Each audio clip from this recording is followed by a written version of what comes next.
কোরবানির যে ফজিলত আল্লাহ রাসূল সাল্লাল্লাহু আলাইহি ওয়াসাল্লাম বলেছেন, কেউ যদি আল্লাহ তাআলাকে সন্তুষ্টি করার জন্য কোরবানি করে, ওই কোরবানির পশুর গোশত, ওই কোরবানির পশুর রক্ত জমিনে পড়ার আগেই আল্লাহ তাআলা তার কোরবানি কবুল করে নেয়। সুবহানাল্লাহ। এবং আল্লাহ রাসূল এই কোরবানির ব্যাপারে আরও বলেছেন, যার সামর্থ্য থাকার পরেও সে যদি কোরবানি না করে তাহলে সে যাতে আমাদের ঈদগাহে না আসে। আল্লাহ রাসূল তার ব্যাপারে কঠোরভাবে বলেছেন, সে যাতে আমাদের অনুষ্ঠানে, আমাদের ঈদগাহে যাতে সে না আসে। তাহলে বোঝা যাচ্ছে যার সামর্থ্য রয়েছে, যার তৌফিক রয়েছে, সে অবশ্যই কোরবানি করতে হবে। যদি সে কোরবানি না করে তাহলে সে নির্ঘাত গুনাহগার হবে। এখন আমাদের কোরবানির কি উদ্দেশ্য থাকতে হবে? আমাদের কোরবানির উদ্দেশ্য একটাই থাকতে হবে, কুল ইন্না সলাতি ওয়া নুসুকি ওয়া মাহইয়ায়া ওয়া মামাতি লিল্লাহি রাব্বিল আলামিন। একটাই উদ্দেশ্য, হে রাসূল আপনি বলে দেন, নিশ্চয়ই আমার নামাজ, আমার কোরবানি, আমার হায়াত, আমার মৌত সব মাত্র কেবলমাত্র বিশ্ব প্রতিপালক একমাত্র আল্লাহ তাআলার জন্য। তাহলে আমরা কোরবানির উদ্দেশ্য থাকতে হবে আল্লাহ তাআলাকে খুশি করা। কোনো মানুষকে খুশি করার জন্য, কোনো মানুষের সন্তুষ্টি পাওয়ার জন্য যদি আমরা কোরবানি দিই, এই কোরবানি আল্লাহ তাআলা কবুল করবেন না। এবং আল্লাহ রাসূল এছাড়াও আল্লাহ তাআলা আরো একটা আয়াতের মধ্যে বলেছেন, লা ইয়ানালাল্লাহু লুহুমুহা ওয়ালা দিমাউহা ওয়ালাকিন ইয়ানালুহুত তাকওয়া মিনকুম। যে তোমরা আল্লাহর রাস্তায় যে পশু কোরবানি করো, তার রক্ত, গোশত এগুলা কোনো কিছুই কখনো আল্লাহ তাআলার নিকট পৌঁছে না। শুধু একটা জিনিস পৌঁছে, সেটা হচ্ছে ওয়ালাকিন ইয়ানালুহুত তাকওয়া মিনকুম। তোমাদের মধ্যে কে তাকওয়াবান, কে ফরেজগার, সেটাই পৌঁছে আল্লাহ তাআলার নিকট। আমরা পশু কোরবানি করি, আমরা কি পশুর গোশত আল্লাহ তাআলার জন্য কি কিছু ফাটাই না, কোনো কিছু আমরা ফাটাই না। সব যাই করি সব আমাদের কাছে থাকে, কিন্তু আল্লাহ তাআলার এগুলা কোনো কিছু চান না। শুধু একটা জিনিস চায়, বান্দার মন। কোন মনে, কোন নিয়তে, কোন খেয়ালে সে কোরবানি দিয়েছে, এই জিনিসটা মূলত আল্লাহ তাআলা চায়।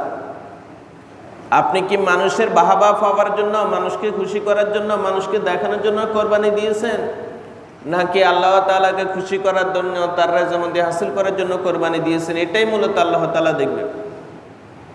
এর জন্য আমাদের কোরবানির জন্য আমরা খেয়াল রাখতে হবে, আমরা শুধুমাত্র কেবলমাত্র মহান রব্বুল আলামিনকে খুশি করার জন্যই কোরবানি দিতে হবে। অন্য কোনো উদ্দেশ্যে আমরা কোরবানি দিলে সেই কোরবান কখনো গ্রহণযোগ্য হবে না। সেই কোরবান আমরা শুধু গোশত খাওয়াই হবে, কিন্তু আল্লাহ তাআলার সেই সন্তুষ্টি, আল্লাহ তাআলা সেই রেজামন্দি হাসিল হবেন।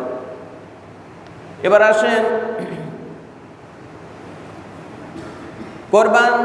কোরবানি কার উপর ওয়াজিব, কার উপর কোরবানি করা ওয়াজিব? যার উপর, যার কাছে নেশাব পরিমাণ সম্পত্তি রয়েছে তার উপরে কোরবানি ওয়াজিব। এখন নেশাব পরিমাণ সম্পত্তি কতটুকু? কারণ নিকট যদি কোরবানির যে 3 দিন 10, 11, 12 জিলহজের 10 তারিখ, 11 তারিখ, 12 তারিখ, এই 3 দিন কারণ নিকট যদি বর্তমান রূপের 52 তোলা রূপের দাম হচ্ছে 1,73,609 টাকা, মানে 1,73,609 টাকা। কারোর কাছে যদি এই 3 দিন তার হ্যান্ড ক্যাশ আছে এবং তার প্রয়োজনীয় যত খরচ রয়েছে, প্রয়োজনীয় সকল খরচ মেটানোর পরে তার কাছে যদি উদ্বৃত্ত এত টাকা থাকে, তাহলে তার উপর কোরবানি করা ওয়াজিব, সেই কোরবানি করতে হবে। তাহলে আমাদের নিকট স্পষ্ট হয়ে গেল, যার নিকট 3 দিন 10 জিলহজ এবং 11, 12 এই 3 দিন নিজের ব্যক্তিগত পারিবারিক ভরণ পোষণের পরে উদ্বৃত্ত যদি 1,73,609 টাকা থাকে, তাহলে তার উপর কোরবানি করা ওয়াজিব, সে কোরবানি করতে হবে। আর কোরবানি ওয়াজিব হওয়ার পরে যদি সে কোরবানি না করে তাহলে সেই ব্যক্তি গুনাহগার হবে, মারাত্মক গুনাহে শামিল হবে। এবং আল্লাহ রাসূল ধমকের সুরে বলেছে সে যাতে আমাদের ঈদগাহে না আসে। তাহলে আমাদের নিকট স্পষ্ট হয়ে গেল যে যার উপর নেশাব পরিমাণ সম্পত্তির মালিক যে রয়েছে সেই কোরবানি করতে হবে। কোরবানি করতে না পারলে কি করণীয়? দ্বিতীয় নম্বর মাসালা হচ্ছে যদি কোরবানি আপনার উপর ওয়াজিব, আপনি কোনো কারণে ধরেন ঈদের যে 3 দিন, ঈদের দিন, ঈদের পরে 2 দিন, এই 3 দিনে যদি কোরবানি না করতে পারেন তাহলে আপনার করণীয় কি? যে কোনো বিপদের কারণে, যে কোনো সমস্যার কারণে আপনি কোরবানি দিতে পারেননি, তাহলে এই 3 দিন অতিক্রম হয়ে গেছে, তাহলে তখন আপনার করণীয় হচ্ছে একটা ছাগল আপনি ক্রয় করে সেটা সদকা করে দেওয়া, অথবা ওই একটা ছাগলের মূল্য নির্ধারণ করে সেই ছাগলের মূল্যটা গরিব মিসকিন ও অসহায়দের মাঝে বন্টন করে দেওয়া। তাহলে আমরা বুঝলাম কেউ যদি এই 3 দিন যদি কোরবানি না করতে পারে তাহলে পরবর্তীতে সে একটা ছাগল তার সমপরিমাণ মূল্য সদকা করে দিতে হবে। 3 নম্বর মাসালা হচ্ছে কোরবানির সাথে আকিকা করা যাবে কিনা। কোরবানির আপনি যে পশুটাকে কোরবানি দিবেন ওই কোরবানির পশুর সাথে আপনি আকিকাও দিতে পারবেন। বিভিন্ন ওলামা ইকরাম বলেছেন এটাতে কোনো অসুবিধা নাই, কেউ যদি কোরবানির সাথে আকিকা দিতে চায় আকিকা দিতে পারবে, কোনো সমস্যা নাই। তবে উত্তম হচ্ছে কোনো সন্তান জন্মগ্রহণ করার 7 দিন পরেই আকিকা দেওয়াটা উত্তম। 7 দিন না পারলে 14 না পারলে 11, 21, এভাবে মোট কথা যে কোনো একটা সময়ে, যত সময় না পারলে যে কোনো একটা সময়ে আকিকা দেওয়াটাই উত্তম। তবে কোরবানির সাথে যদি কেউ দেয় দিতে পারবে, কোনো সমস্যা নাই। 4 নম্বর মাসালা হচ্ছে মৃত ব্যক্তির পক্ষ থেকে কোরবানি করা যাবে কিনা। যেমন আপনার বাবা মারা গেছে, এখন আপনি আপনার বাবার নামে কোরবানি দিতে পারবেন কিনা? হ্যাঁ, দিতে পারবেন। আপনি আপনার বাবার নামে কোরবানি দিতে পারবেন, আর এই কোরবানির গোশত সকলে খাইতে পারবে, গরিব মিসকিন অসহায় এবং নিজেরা ফ্যামিলি তারাও খাইতে পারবে। সওয়াবের নিয়তে আপনার বাবার আমলনামা যাতে সওয়াব পৌঁছে সে নিয়তে আপনি কোরবানি দিয়েছেন, এভাবে দিতে পারবেন, কোনো সমস্যা নাই। তবে যদি ওই ব্যক্তি আপনার বাবা মৃত্যুবরণ করার পূর্বে যদি ওসিয়ত করে যায় যে আমি মারা গেলে আমার যে সম্পত্তি রয়েছে এই সম্পত্তি থেকে তোমরা প্রতি বছর আমার নামে কোরবানি দিবা, যদি কোনো পিতা তার সন্তানকে এরকমের ওসিয়ত করে যায় তাহলে ওই পশু কোরবানি করার পরে সেই গোশত আপনি খাইতে পারবেন না। সেই গোশত সম্পূর্ণটা গরিব মিসকিনদের মাঝে বন্টন করে দিতে হবে, বিলি করে দিতে হবে। যদি ওসিয়ত না করে এমনিতে আপনি যদি সওয়াবের নিয়তে আপনার বাবার নামে কোরবানি দিয়ে থাকেন তাহলে সেটা আপনি খাইতে পারবেন, আপনার ফ্যামিলির এবং গরিব অসহায় তার সকলে খাইতে পারবে। কিন্তু যদি ওসিয়ত করে যায় তখন ওই গোশত আর ফ্যামিলির কেউ খাইতে পারবে না। তবে গরিব মিসকিন অসহায় যারা আছে এটা তাদের হক, তাদের মাঝে পুরোপুরিভাবে আপনি বন্টন করে দিতে হবে। 5 নম্বর মাসাইল হচ্ছে অন্যের কোরবানি করা যাবে কিনা। যেমন একজন ব্যক্তি আপনার ভাই, সে সম্পদশালী, সে টাকা পয়সা আছে, কিন্তু আপনি তার অনুমতি না নিয়ে তার কোরবানির পশু আপনি জবাই করতেছেন বা আপনি কোরবানি করতেছেন, এটা করা যাবে কিনা? এরকমও করা ঠিক না। যে যার উপর কোরবানি ওয়াজিব তার অনুমতি নিয়ে আপনি কোরবানি করতে হবে, কিন্তু আপনি তার অনুমতি না নিয়ে যদি না আপনি কোরবানি করেন তাহলে এই কোরবানি সহি হবে না। এরপর আসেন কোরবানির জন্য আপনার যে গোশত, চর্বি, এগুলা বিক্রি করা যাবে কিনা। মূলত যারা কোরবানির শরিকদার এরা কোরবানির কোনো অঙ্গেই বিক্রি করতে পারবে না। যদি না তারা চামড়া বিক্রি করে, চামড়া বিক্রি করলেও ওই চামড়ার টাকা তারা নিজেরা বক্ষণ করতে পারবে না। ওই চামড়া ওই চামড়ার টাকা তারা গরিব মিসকিন অসহায় যারা আছে তাদের মাঝে বিলি করে দিতে হবে। এখন আপনি কোরবানির যদি গোশত এভাবে বিক্রি করেন অথবা চর্বি বিক্রি করেন, এটা সম্পূর্ণভাবে নাজায়েজ, এরকমের করা ঠিক না। কোরবানির পশু কোনো কিছু যদি আপনি কোনো কারণে বিক্রি করে ফেলান, তাহলে আপনি সেটা গরিব মিসকিনদেরকে আপনি কি করতে হবে, দান করে দিতে হবে। এবং কি আপনি যদি এই কোরবানির পশুর গলার মধ্যে যে রশি থাকে, ওই রশিও যদি আপনি বিক্রি করেন, তাহলে ওই বিক্রির টাকা আপনি গরিব মিসকিনকে দিয়ে দিতে হবে। তারপরে আসেন বিদেশে অবস্থান ব্যক্তির কোরবানি। আমাদের এলাকার মধ্যে আমরা তো অনেকে দেখি বিদেশে আছে, এখন সেই তার উপর কোরবানি ওয়াজিব। এখন এলাকার মধ্যে তার নামে কি কোরবানি দেওয়া যাবে কিনা, সে বিদেশে, এখন দেশে কি কোরবানি দেওয়া যাবে কিনা? হ্যাঁ, দেওয়া যাবে। কেউ যদি এরকম বিদেশে থাকে, সে যদি অনুমতি দেয় আমার নামে কোরবানি দাও, তাহলে দিতে পারবে, কোনো সমস্যা নেই। সে যেখানে থাকুক, সে যদি অনুমতি দেয়, সে যদি কোরবানির খরচ দেয় যে আমার নামে কোরবানি দাও, তাহলে দিতে পারবে, কোনো সমস্যা নাই। শুধু সে যে জায়গার মধ্যে আছে সে জায়গার মধ্যে কোরবানি দিবে সেটা শর্ত না। তবে যেই এলাকার মধ্যে কোরবানি দিবে সেই এলাকার ঈদের নামাজের পরে কোরবানি দিতে হবে। সে যে জায়গার মধ্যে আছে সেই জায়গার ঈদের নামাজের হিসাব করলে হবে না। পশুটা যে জায়গার মধ্যে কোরবানি দিবে ওই জায়গার ঈদের নামাজের পরে কোরবানি দিতে হবে, এর আগে কোরবানি দেওয়া যাবে না। এরপরে আসেন কোরবানির যে পশু, এই পশুর হাড় বিক্রি করা যাবে না।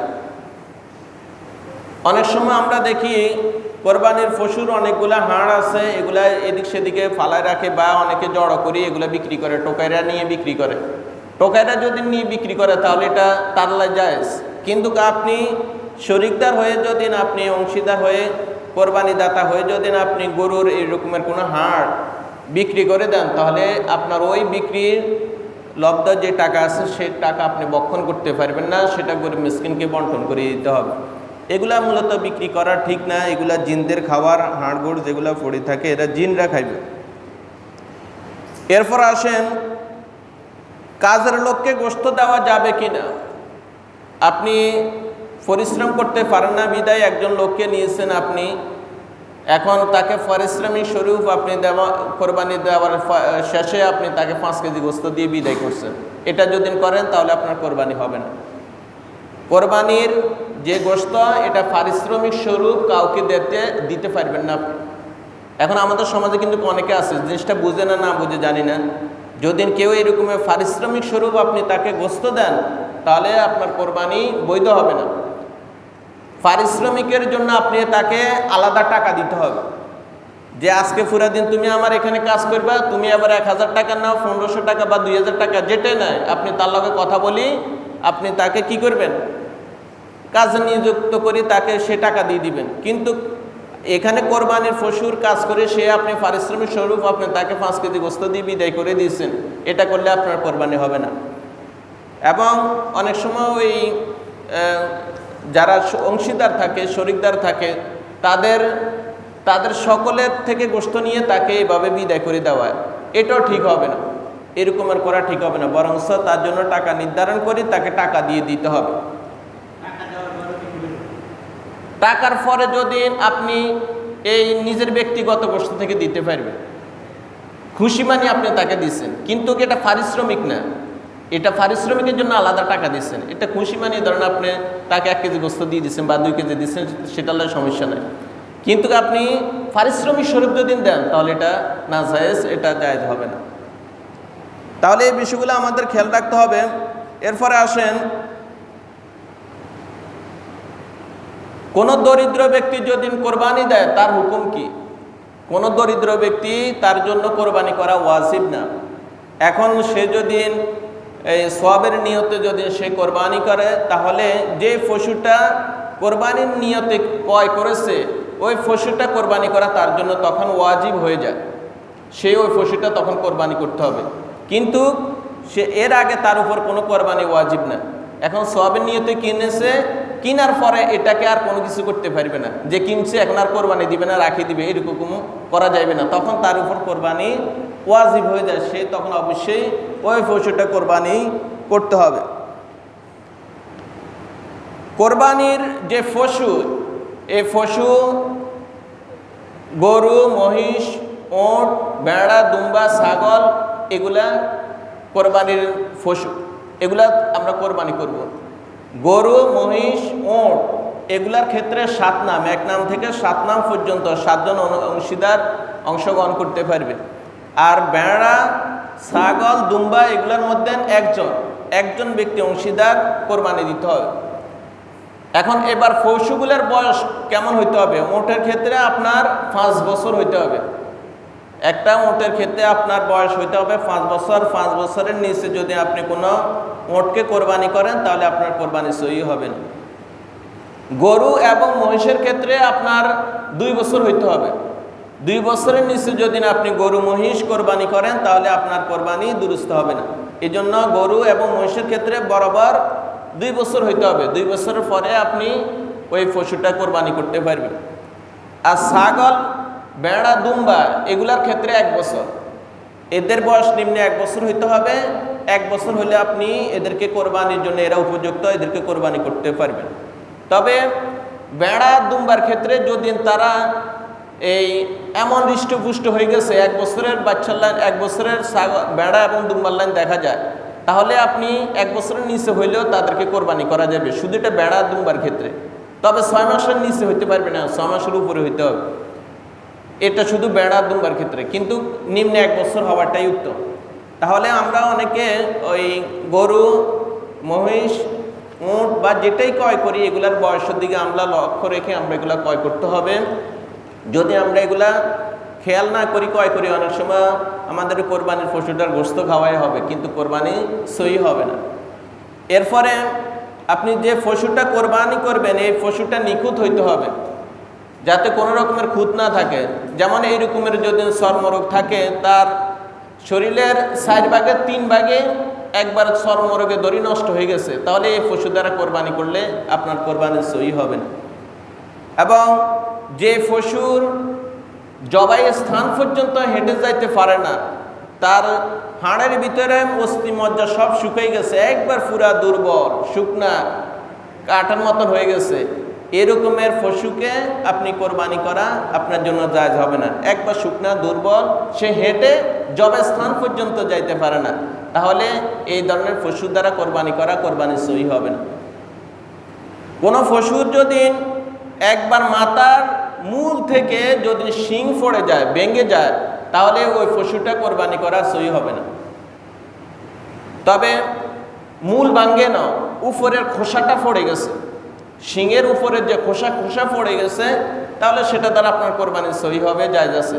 কিন্তু এমনভাবে শিংয়ের গোড়া থেকে ভাঙছে যে তার মাথার মগজের মধ্যে, মস্তিষ্কের মধ্যে আঘাত পাইছে, তাহলে ওই পশু কোরবানি করা আপনার জন্য সহি হবে না। কোনো পশুর যদি কান কাটা থাকে, লেজ কাটা থাকে অর্ধেকের বেশি, তাহলে ওই পশু দ্বারা কোরবানি করা আপনার জন্য সহি হবে না, দুরুস্ত হবে না। এই কারণে কোরবানি পশু ক্রয় করার সময় এই বিষয়গুলো আমরা একটু লক্ষ্য করি, পশুগুলা ক্রয় করব। আর আপনি অংশীদার আপনার যাকে নেবেন তার টাকাটা যাতে হালাল হয় সেদিকে খেয়াল রাখিয়ে আপনি কোরবানি দিতে হবে। অংশীদারের টাকা যদি হারাম হয়, 6 জনের টাকা হালাল কিন্তু 1 জনের টাকা হারাম, সেই ঘুষের সাথে, সুদের সাথে জড়িত, আপনি যদি তাকে অংশীদার হিসাবে নেন তাহলে সকলের কোরবান বরবাদ, কারোর কোরবানিও হবে না। এই জন্য হালাল যারা উপার্জন করে, বৈধভাবে উপার্জন করে, তাদের সাথে কোরবানি দেওয়ার চেষ্টা করবেন। কোরবানির যে নির্ধারিত সময়, কোরবানির সময় সর্বোচ্চ ঈদের নামাজের পরে, ঈদের দিন, ঈদের নামাজের পরে কোরবানি করা উত্তম। তবে এর পরও আরও 2 দিন কোরবানি করা যাবে, মোট 3 দিন। 3 দিন কোরবানি করা যায়, ঈদের দিন, ঈদের পরে 2 দিন। উত্তম হচ্ছে ঈদের দিন, উত্তম হচ্ছে ঈদের দিন কোরবানি করা। এরপরও যদি কোনো কারণে আপনি ঈদের দিন পারেন না, এর পরের দিন কোরবানি করতে পারবেন, ওই দিন না পারলে এর পরের দিন। মোট 3 দিন কোরবানি করার সময় রয়েছে, সুযোগ রয়েছে। কোনো কারণে রাতে কি কোরবানি করা যাবে কিনা, যেমন আপনি দিনের বেলা কোনো সমস্যা হয়েছে বা যে কোনো বিপদের সম্মুখীন হয়েছেন, আপনার কেউ মারা গেছে, ধরেন এই কারণে আপনি আজকে দিনের বেলা কোরবানি করতে পারেননি, তাহলে আপনি ওই দিন রাত্রে কোরবানি করতে পারবেন, কোনো সমস্যা নাই। তবে কোনো কারণ ছাড়া রাত্রে এইভাবে কোরবানি করাটা ঠিক না, উত্তম হচ্ছে দিনের বেলায় কোরবানি করা। কোরবানির যে পশু, ওই পশু থেকে কোনো রকমের উপকার গ্রহণ করা যাবে না।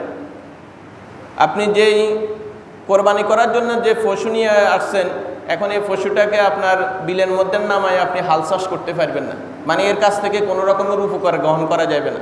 তাকে যে নিয়তে ক্রয় করছেন সেই নিয়তে রাখে দিতে হবে।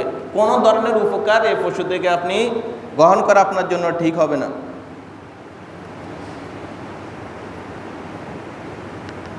যারা কোরবানি করবে, এদের কোরবানি করার ক্ষেত্রে যে জবাইয়ের যে পদ্ধতি, যদি সে নিজে পশুটা জবাই করার যদি তার সে যোগ্যতা থাকে, সে যদি সেটা পারে, তাহলে সে নিজেই নিজের পশু কোরবানি করা উত্তম।